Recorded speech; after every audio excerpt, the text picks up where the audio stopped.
All right, we continue with the second part of Calvin's Company of Pastors, Pastoral Care, and the Emerging Reformed Church, 1536 to 1609, by Scott M. Manetsch.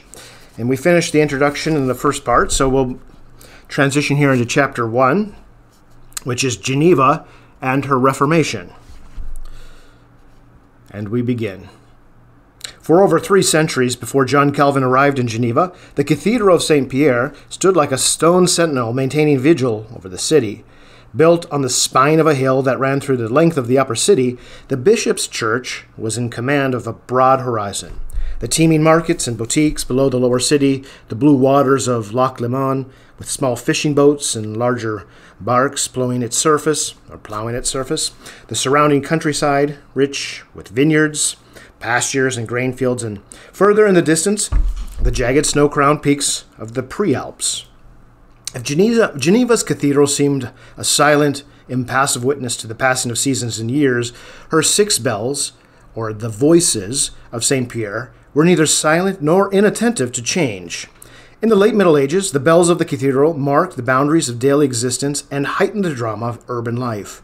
Bells were rung to announce the beginning, 4 a.m., and the end, 9 p.m. of the day, 4 a.m. to 9 p.m. Bells called people to worship and prayer. Bells sounded the alarm of plague and fire. Bells celebrated the glad tidings of feast days and the arrival of distinguished visitors. Bells mourned the dead. The largest and best known of St. Pierre's bells was La Clemence, a 5-ton bell commissioned by the Bishop of Geneva, Guillaume de Lornay, and placed in the north tower of the cathedral in 1407. The Gothic inscription around the base of La Clemence described well her responsibilities. Quote, "I praise the true God. I summon the people. I assemble the clergy. I weep for the dead. I chase away the plague. I adorn feast days. My voice strikes terror in all the demons." The Cathedral of St. Pierre and her bells stood at the epicenter of the unfolding political and religious crisis that ultimately gave birth, in 1536, to an independent republic and a Christian church intended to be reformed in doctrine and practice. This Reformation, or better, this revolution, fundamentally changed the structure of political and religious life and set Geneva on a new and dangerous course. Once a relatively obscure Catholic city nestled in the European heartland, the small Republic of Geneva was now thrust to the center stage of Europe's religious drama.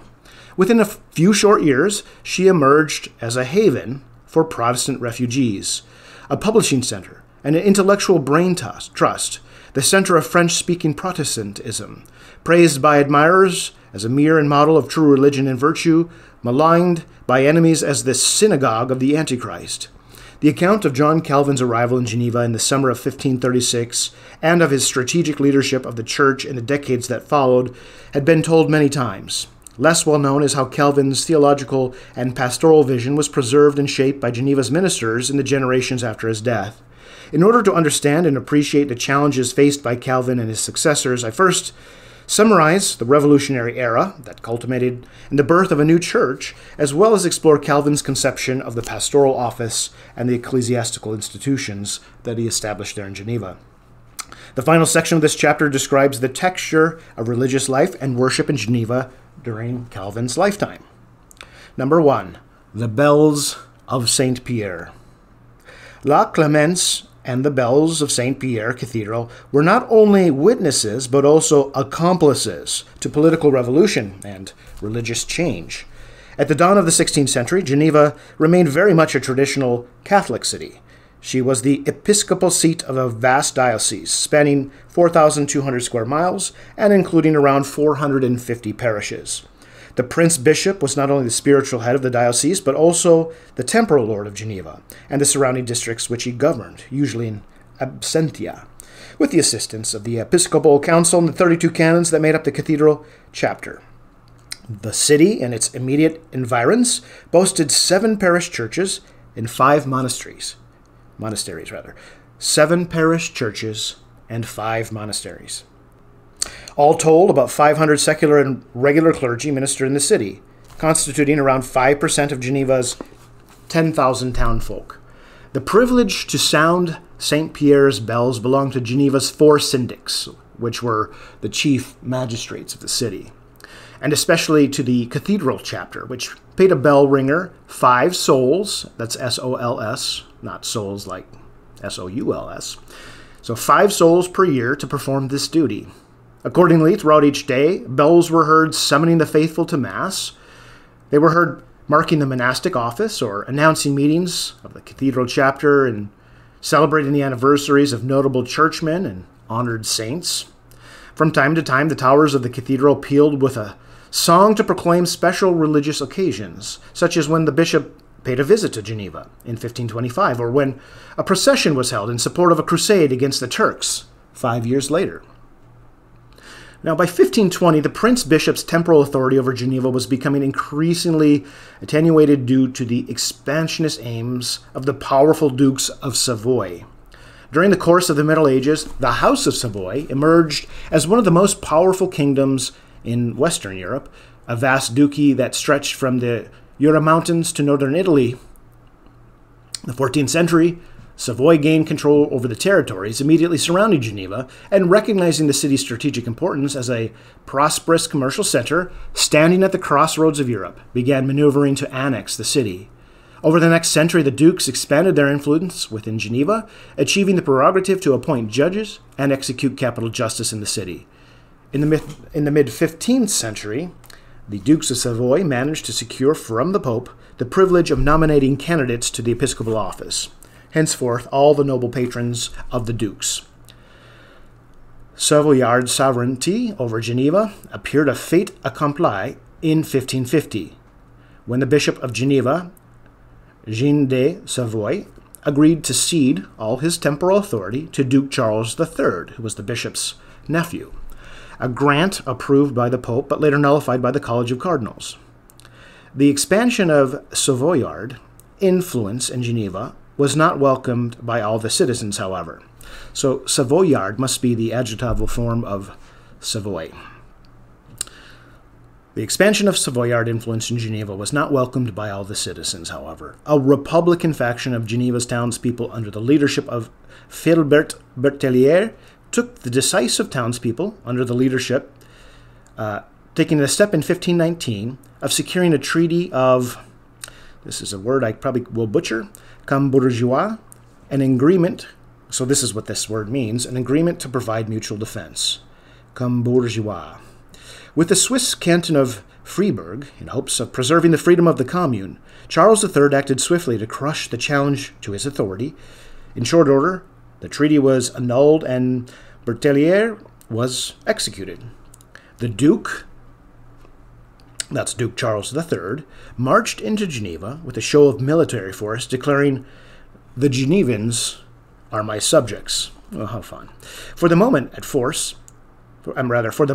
least, the pro-Savoy faction, which were known as the Mamelles, M-A-M-E-L-U-S, Mamelles, that's the pro-Savoy faction, was in control of the city, and the Duke's victory appeared complete. The high point of Savoyard rule arrived 6 years later on December 10th, 1525, when Charles III forced Geneva citizens at a general council, known as the Council of Hallebards, to recognize him as the sovereign protector of the city. Council of Hallebards. That's H-A-L-L-E-B-A-R-D-E-S. Hallebards. But the spirit of republicanism had not died with Bertellier. Since the early 1520s, a small group of Genevan patriots known as the Idunots, that's E-I-D-G-U-E-N-O-T-S, it looks like Iduno. So it's like Huguenot, but it's Iduno. Iduno.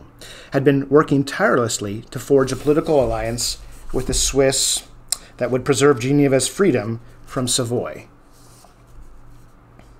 In the aftermath of the Council of Hallebards, the fugitive Iduno leader succeeded in concluding a second treaty of Cambourgeois with the cantons of Freiburg and Bern. In February of 1526, the Iduno leader Boscan Hughes returned from exile with the treaty in hand and rallied his fellow citizens against the Mamelles-dominated small council. Mamelles-dominated, that's the pro-Savoy group. On February 25th, As La Clemence told in the Tower of St. Pierre, a general assembly of Geneva's townspeople defied the Prince-Bishop and the Duke of Savoy by ratifying the treaty of alliance with Savoy's enemies. In the same year, the Genevans created a new political body, the Council of 200. That was in, what year now? 1526. That was when they created the Council of 200, 1526, which embodied the same communal spirit and reflected the citizens' growing determination to govern themselves. Thus, by 1526, the primary political institutions of the future republic were in place, namely the small council, made up of 4 syndics and 20 senators. So there's the small council, which had 4 syndics and 20 senators. And then there's the Council of 60, which is the small council supplemented by 35 representatives from the Council of 200. That gets complicated very quickly. And then there's the Council of 200, which consisted of the elected representatives from every neighborhood in the city. And then there was finally the General Assembly, which comprised all the citizens and burghers in the city. So if we recap that, there is the small council, then there's the Council of 60, and then there's the Council of 200, and then there's the General Assembly. With this remarkable turn of events, the Duke of Savoy was no longer welcome in Geneva. Pealing bells punctuated each successive crisis during the turbulent decades that followed. In 1530, Geneva's churches sounded the alarm when the Duke of Savoy attacked the city in an effort to reestablish control over his prized possession. In desperation, Geneva called for the assistance of her powerful ally, and her ally since 1528, the Protestant neighbor Bern. A Bernese contingent of 14,000 soldiers with 19 cannons secured the city in October. That was in 1530. Though unruly troops vandalized churches in the suburbs and smashed and burned Catholic images. Soldiers even took control temporarily of the cathedral, ringing the bells and installing a reformed chaplain in the pulpit who delivered Protestant sermons in German. Bern's political and military support proved to be a Trojan horse that brought with it unforeseen religious consequences. Beginning in the autumn of 1532, so this is 2 years later, Protestant missionaries from Bern, including Farel, who was, there was Farel. So that's in 1532. Farel came, so 2 years after Bern was called into, that's B-E-R-N, to help Geneva from the attack from the Duke of Savoy. So Farel arrives at this point. Antoine Saunier and Antoine Froment regularly visited the city to preach the gospel and lend support to small clandestine community of evangelicals. Around the same time, religious propaganda and illegal French Bibles began to circulate through the city. The activities of the missionaries did go unnoticed, did not, that's an important difference. These efforts of the missionaries did not go unnoticed by Geneva's religious authorities. During their first missionary tour, Farel and Saunier were arrested and brought before the bishop's council. Michael Roset's Chronicle of 1562 reported the interview as follows, quote, "Come now, you wicked devil, Farel. What are you doing, going here and there? Who sent you here to trouble the city?" And here's Farel's reply, quote, "I'm not a devil.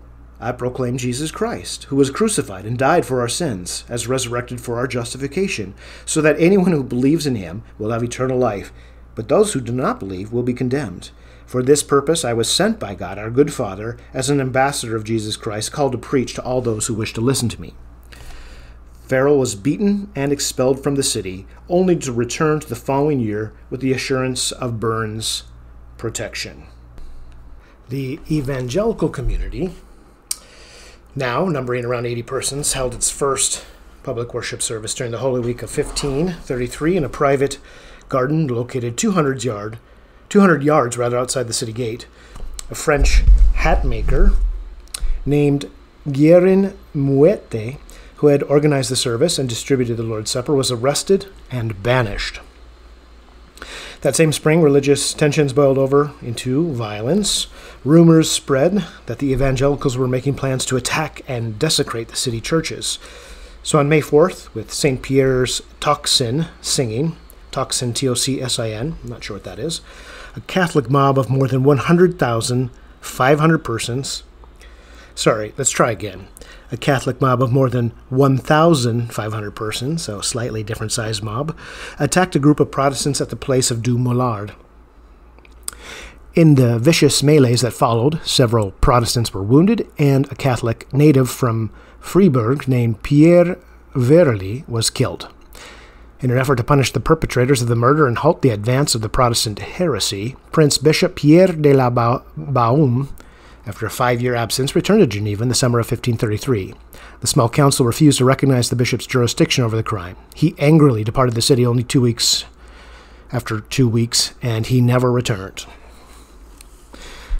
Events were now turning in favor of the reformers. In December, a Dominican preacher, so this is December of 1553, December 1553, a Dominican preacher from Chambéry named Guy Furbity, in his Advent sermon in St. Pierre, launched a verbal attack against the Protestants while defending the doctrine of transubstantiation. In the middle of the sermon, Antoine Froment and Alexandre Camus jumped up and demanded that the preacher justify his teaching from Scripture. In the ensuing uproar, Camus shouted that Furbity was preaching lies and was a false prophet. The following spring, Protestant sympathizers seized the Franciscan monastery of the Rive, making it a permanent outpost for Farel and Pierre Viret and their evangelical supporters. More than 400 people packed the monastery auditorium to hear Farel preach and receive the Lord's Supper on Easter Sunday, 1534. The singing of Protestant bells from the Franciscan monastery served as a very public and provocative reminder that evangelicals were meeting within the walled city. During this period, a number of Catholic clergy began to show interest in the reform. At Pentecost, one of the chaplains of the cathedral, named Louis Bernard, attended a Protestant sermon, then publicly declared his allegiance to the evangelical faith. The Catholic chronicler Jean Diodati noted with disgust that Bernard married a young Lutheran widow 2 days later. The next year, Thomas Vandal, priest of the parish church of Saint Germain, also converted. Throughout these turbulent months, the bells of St. Pierre rang time and time again, raising the alarm and invariably intensifying religious passions. In May 1534, the syndics of Geneva put La Clemence under lock and key and prohibited the cathedral cannons from ringing it in an effort to calm the tensions. Geneva's magistrates were caught on the horns of a dilemma. Political independence from Savoy was their primary objective, but such independence required close ties with the powerful Béarn, a Protestant territory that was not without its own expansionistic designs.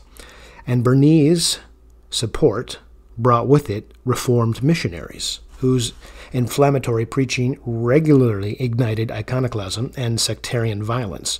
From time to time, city officials arrested and punished evangelicals who distributed Protestant literature, they arrested and punished those who distributed Protestant literature, disturbed the peace, or desecrated Catholic property. But they had no stomach for a general purge of the Protestant preachers. In fact, by the spring of 1535, the magistrates had more or less conceded to Farel the monastery of the Rive for public worship. This moderate policy indicates that the city magistrates were divided in their religious commitments. Several of Geneva's city conciliars were sympathetic to the Protestants' message, and they had become advocates of the Reformation. Most were cautious, seeking a middle way that placated Béarn and restrained religious violence, while at the same time remained faithful to the traditional church. By late spring of 1534, the policy of moderation was becoming nearly impossible to sustain. In May of that year, the Catholic canton of Freiburg, the third member of the bourgeoisie, that's a mouthful, withdrew from the alliance in protest against Geneva's all too passive stance towards the Protestant heresy. 2 months later, the city repulsed a surprise attack staged by the bishop and the Duke of Savoy. In response, Geneva's magistrates ruled the office of Prince Bishop vacant in October of 1534. The city roiled in a new crisis the following March when several Protestant leaders, including the reformer Pierre Viret, became ill from spinach that had been laced with poison. A canon from the cathedral was implicated in the crime. This scandal and the renewed iconoclasm that it provoked forced the small council to convene a public disputation between Protestant and Catholic partisans on May 30th, 1535, in the auditorium of the monastery of the Rive. The chief disputants on the Protestant side were Farel, Viret, and a former Franciscan named Jacques Bernard. The Catholic side was represented by the prior of the Dominican monastery of Plain-Palais, Jean Chalet, along with a Sorbonne doctor named Pierre Caroli. For more than 3 weeks, the two parties debated central Protestant propositions, including justification by faith alone, Scripture's authority over the Church, Jesus Christ is the sole mediator between God and man, the futility of praying to saints, and the abomination of the papal Mass. In their closing arguments, the evangelicals demanded the abolition of the great abuse of the Mass, images, and all human inventions by which the holy name of God is greatly blasphemed, and the poor people are led to perdition. The Catholics had a ready rejoinder, one that must have crystallized the most trenchant fears of the city's magistrates.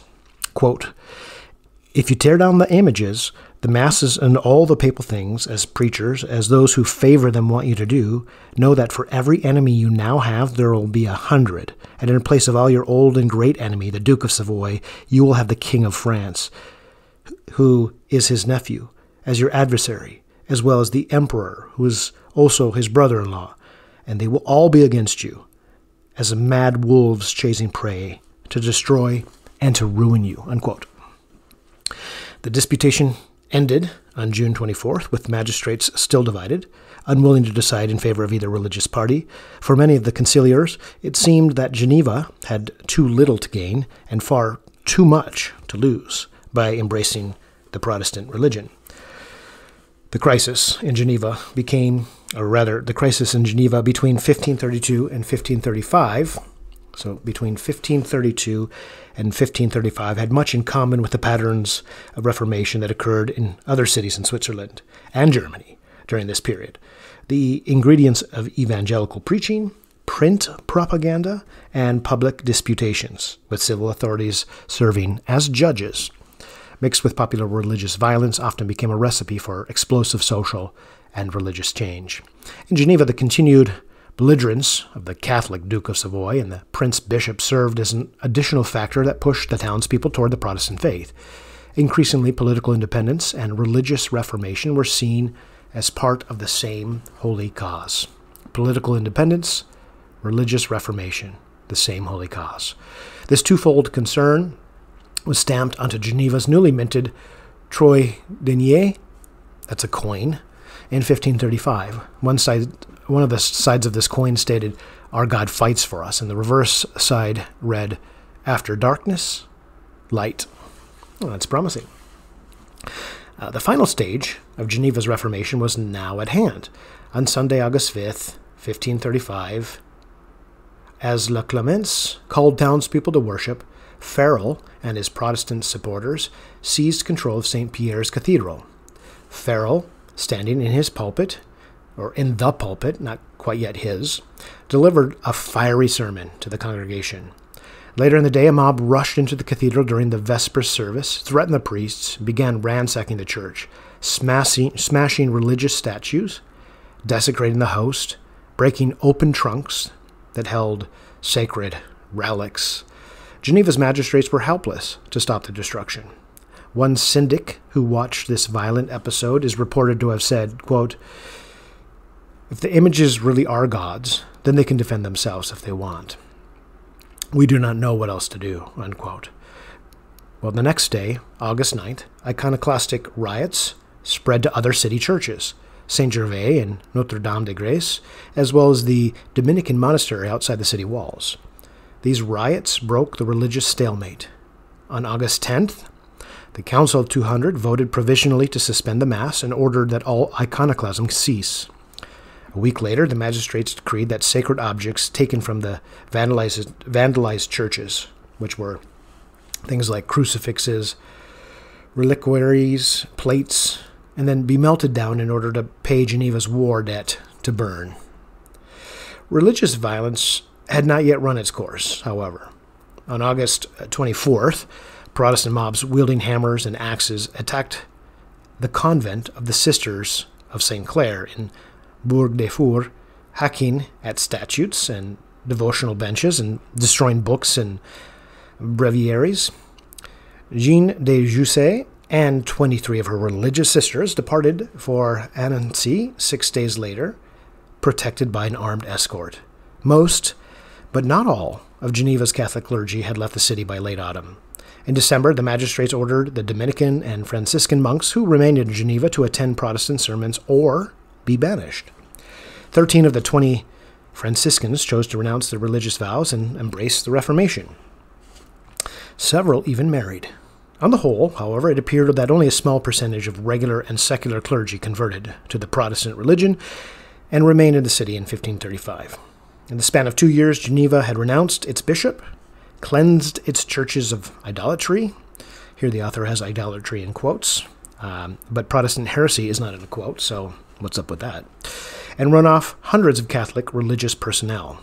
The city on the shores of Lac Léman had decisively broken from her Catholic past.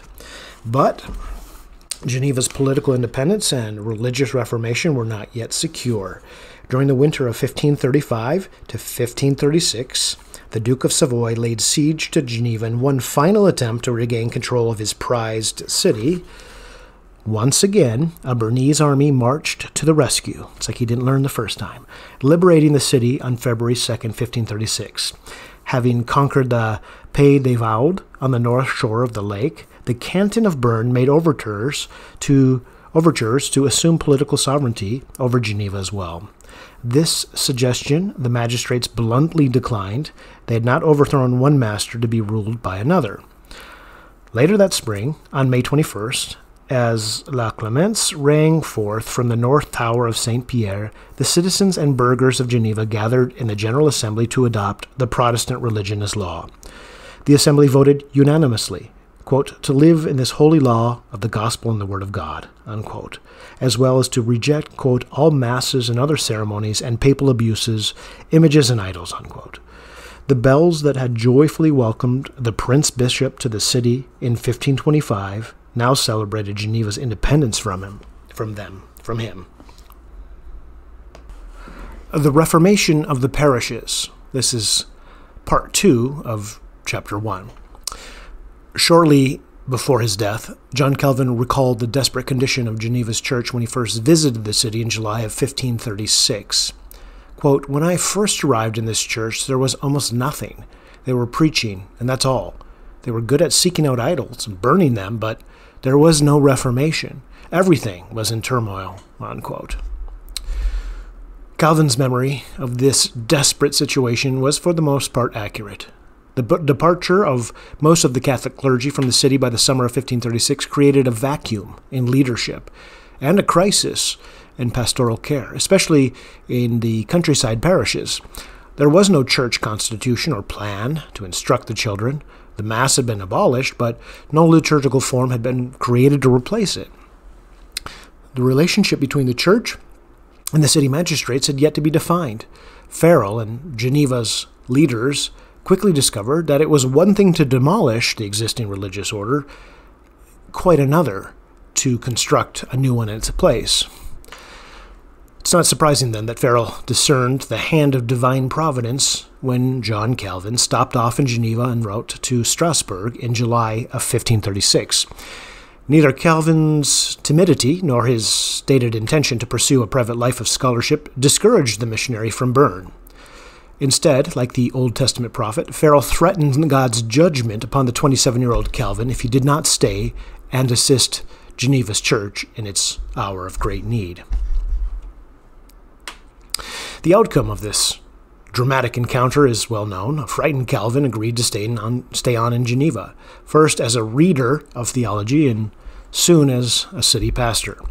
Over the next 28 years, with the exception of a 3-year exile in Strasbourg from 1538 to 1541, Calvin emerged as their chief architect of the Genevan church and the most prominent minister and theologian in the French-speaking Protestant world.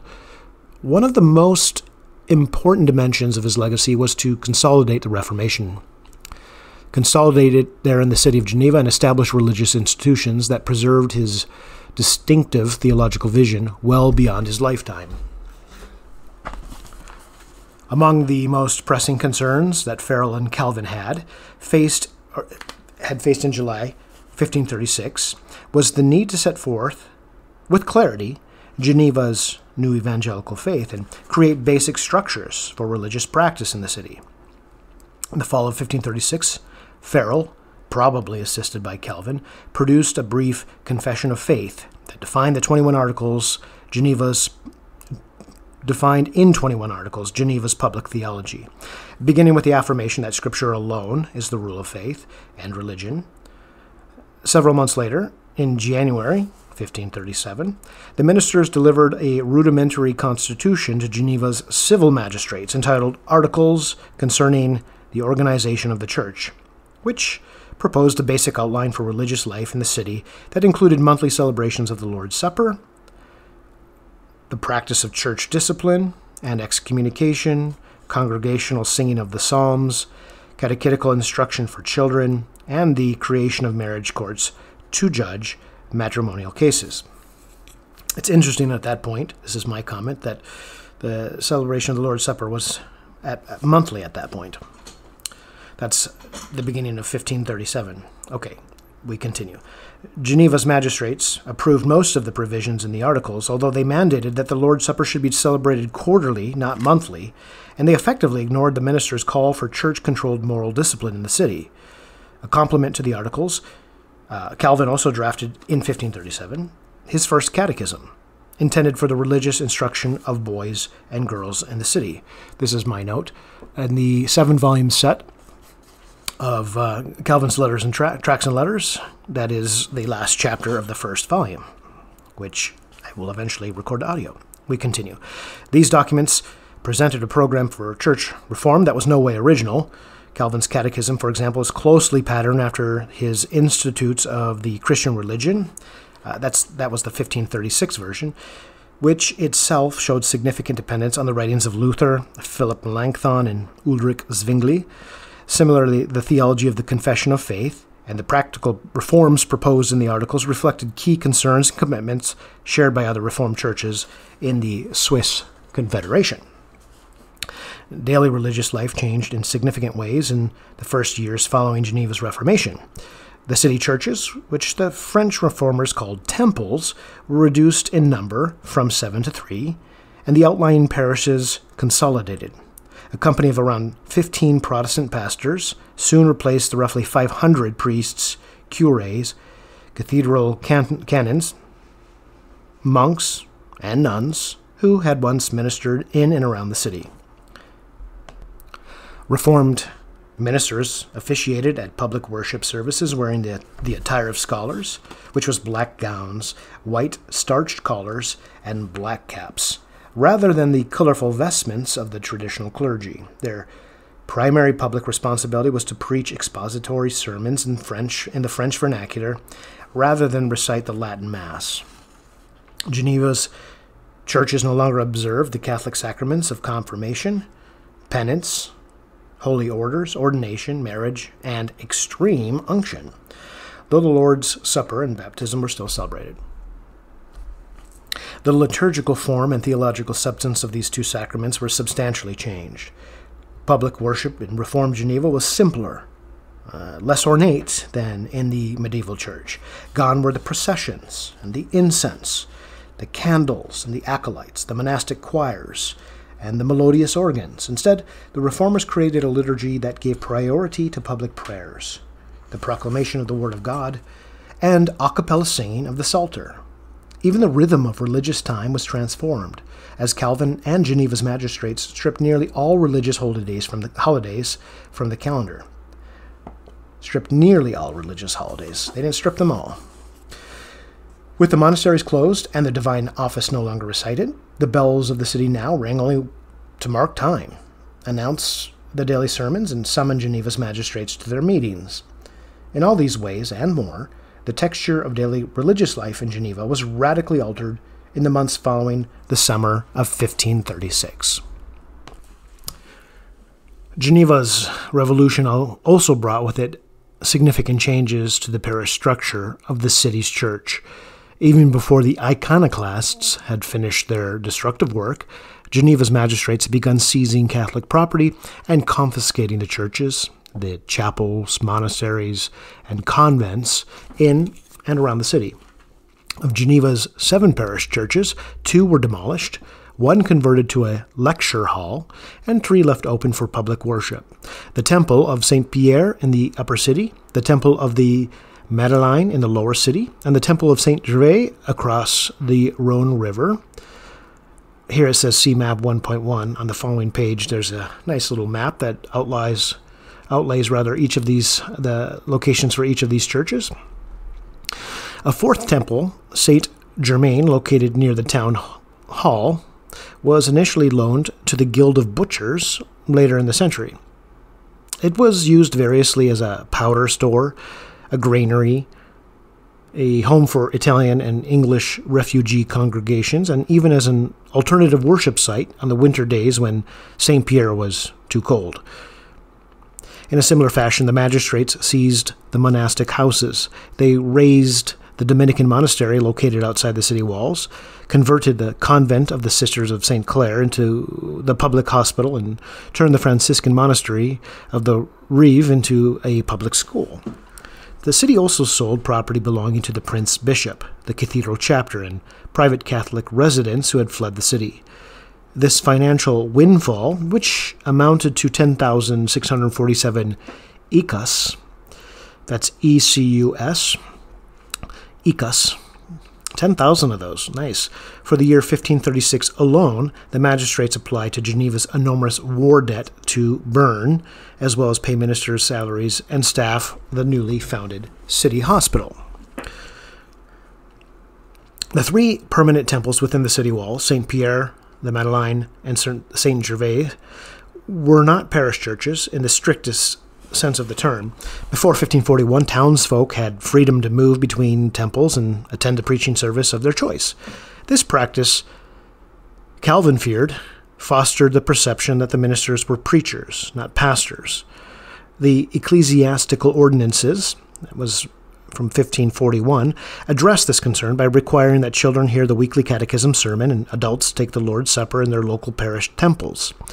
Although men and women were still permitted to attend sermons of their choice in other parishes, this stipulation assured at least a degree of pastoral oversight.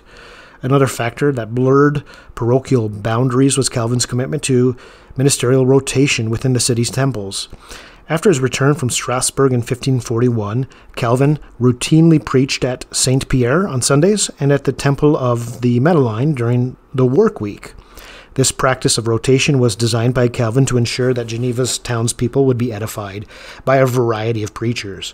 It also affirmed that the collegial nature of pastoral ministry in the city and discouraged ministers from viewing their preaching posts as personal fiefdoms. The parish structure was somewhat better defined in Geneva's countryside possessions. As a result of its political revolution, Geneva assumed sovereignty over a rural population of perhaps 2,000 people living in around 50 hamlets and small villages in the surrounding countryside. In addition, there's another map, that's map 1.2 on the next page. In addition to the lands immediately adjacent to the city, Geneva's magistrates governed a patchwork of small rural holdings called mandaments, scattered throughout the surrounding territory within a 10-mile radius of the walled city. In addition, Geneva shared with Bern jurisdiction over several small villages in the villages of Ternier and Galliard, and had once belonged to the monastery of St. Victor and the cathedral chapter of St. Pierre. Geneva's magistrates acquired seigneurial rights, I'm not sure what that word means, over most of these rural territories, which included the responsibility to supply pastors for the village churches, as well as the right to collect the traditional tithes and duties from the peasants. Ecclesiastical revenues harvested from the countryside, which totaled more than a third of the Republic's income in 1544, were intended to repair and maintain parish buildings, including temples, parsonages, and barns, and pay the salaries of the new ministers. In point of fact, city officials were often slow in responding to the needs of the rural parishes and often used revenue from the tithe to service Geneva's debts rather than support the temples in the countryside. Oh, that doesn't seem fair. One of the first steps in reforming the countryside was to consolidate the parishes and assign competent ministers to the village churches. As William Naffy has shown, William Naffy's written a number of books on Geneva and Calvin's history. As William Naffy has shown, this process of organization was slow and difficult, requiring more than a decade to complete. Because of financial constraints, Geneva's magistrates and ministers grouped rural congregations together, assigning a single minister to 2 or 3 parish churches who was responsible to preach, catechize the young, and provide pastoral care, the different village temples or chapels on a weekly basis or on alternate weeks. Since sermon attendance was required, rural parishioners sometimes had to travel several miles to attend sermons at a neighboring parish church. But by mid-1540s, several dozen rural congregations had been consolidated into 11 separate parishes, scattered along the north shore of Loch Lomond, along the right bank of the Rhone River, downstream from Geneva, between the Rhone and the Arve rivers to the south of Geneva, and between the Arve River and Loch Lomond to the west of Geneva. Securing well-qualified Reformed pastors for these parishes proved to be difficult. That's probably an understatement. Securing well-qualified Reformed pastors for these parishes proved to be difficult. The largest and most important parishes, such as Jussy and Satigny, Satigny, were staffed with competent Reformed ministers almost from the start. In the village of Sligny, the Catholic priest named Jacques Baud converted to the Protestant religion at the time of the Reformation and served his parish for another 8 years. The situation was very different in the parish of Russin-Dardagny, however, where the Catholic priest retained he retained his post until 1544, even though he never renounced the traditional religion. Taken as a whole, 5 of Geneva's 11 countryside parishes did not have a resident Protestant pastor before 1543. It was only in the mid-1540s that Geneva's church finally succeeded in organizing its rural parishes and assigning a resident Reformed minister to each. Farel and Calvin did not have complete freedom in constructing Geneva's church order. From the outset, the city magistrates were careful to guard their prerogatives, wary lest the tyranny of Catholic bishops from which they had been recently liberated be replaced by the domination of Protestant clergymen. The ministers' authority in the city was also weakened by the fact that nearly all were French-born, and attempts on their part to impose right doctrine or right behavior on Geneva's citizens was invariably perceived as a dangerous form of foreign interference. Problems initially arose over enforcing subscription to the city's confession of faith. In the first months of 1537, the small council, after much delay, finally approved the minister's request that all citizens, burghers, and inhabitants of the city be required to take an oath of allegiance to Geneva's Reformed faith, as stated in the confession. The councillors made it clear, however, that the magistrates, not the ministers, had the prerogative to punish those who refused to comply. In the months that followed, various efforts to pressure Geneva's population to subscribe to the confession failed. First, a house-to-house canvass came up short. Next, the city's inhabitants were ordered to appear at St. Pierre by neighborhood in hopes of pressuring compliance. A large number of people simply chose to be absent. Finally, in November 1537, the small council ordered all recalcitrants to leave the city. Yet the senators lacked the political clout and will to enforce this unpopular measure. Yeah, I imagine that would be unpopular. By this time, it was clear that the opponents of universal subscription to Geneva's Confession of Faith included not only residents who harbored Catholic sympathies, but also prominent patricians who supported the Reformation yet feared that the city's new religious faith was becoming too narrow and too divisive. Exasperated by the widespread resistance, Farel and Calvin appeared before the small council in January 1538, demanding the right to refuse communion to those who broke the unity of the church by refusing to take the oath of allegiance. The council rejected the request out of hand. The city elections of February 1538 attested to how much political capital Calvin and Farel's supporters, those that served on the small council, had lost over the previous months.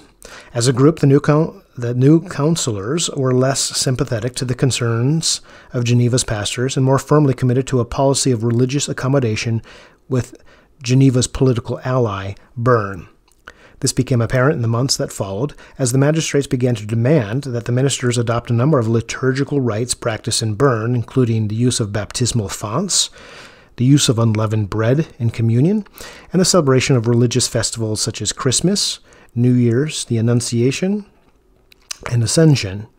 And although Calvin was not adverse to the first two proposals in principle, he and most of his other ministers were strongly opposed to what they saw as blatant interference by the magistrates, to say nothing of Bern, in the affairs of the Genevan Church. Things quickly went from bad to worse. In March, the small council commanded the city ministers to desist from making pulpit attacks against the city leaders. A blind minister named Élie Courral defied this order several weeks later and was imprisoned after he preached a sermon in which he called Geneva a kingdom of frogs. And the magistrates, drunkards. In early April, the small council announced that the city ministers would be required to distribute unleavened bread in accordance with the Bernese rite at the quarterly celebration of the Lord's Supper later in the month. When Farel and Calvin issued a strenuous protest against this decision, they were forbidden to preach. The ministers disregarded this interdiction, and on Sunday, April 21st, 1538, Calvin and Farel mounted their respective pulpits at St. Pierre and St. Gervais, preached their sermons, and then announced to their outraged parishioners that because of the hostility in the city, they would not perform the Holy Sacrament as scheduled. Having defied the civil authorities, Calvin and Farel faced the magistrates' wrath. In short order, the small council and the Council of 200 condemned the ministers' actions, ordered them expelled within 3 days.